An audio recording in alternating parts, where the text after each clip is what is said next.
Quand la culture polynésienne coule dans les veines, elle s'invite partout et même jusqu'à Singapour. À 40 ans, Béatrice Quesson dirige la seule école de danse tahitienne de la ville.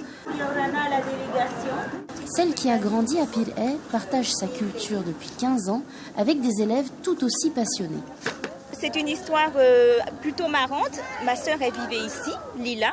Et moi, je suis venue lui rendre visite, en fait. Et on a mis un peu de danse tahitienne. Et je me suis dit, ah, mais ça me rappelle tellement de belles choses. Écoute, on va danser ensemble, on a invité des amis. Et finalement, voilà, c'est comme ça que ça a commencé avec ma sœur Lila.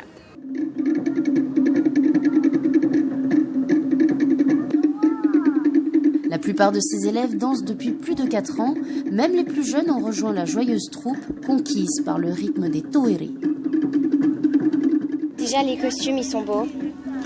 Et puis, les mouvements, c'est pas trop compliqué, mais en même temps, c'est assez facile à apprendre quand tu connais la danse après. Les danseuses de Béatrice viennent de tous horizons, mais un lien profond les unit, celui de l'amour qu'elles portent à la Polynésie et à ses traditions, quitte à parfois en faire des sujets de recherche. J'habite à Singapour depuis 10 ans et il y a 7 ans, j'ai fait un voyage avec la Ranouille aux Marquises et je suis tombée amoureuse des Marquises et de la danse. Et une fois retournée à Singapour, j'ai tout de suite cherché une école où je pouvais pratiquer cette danse et j'ai aussi commencé à faire des recherches sur la danse marquisienne en tant qu'anthropologue. Cette communion qu'on peut avoir avec la terre, les oiseaux, les gens, la mer, je trouve ça magnifique. En fait, c'est comme une poésie dansée.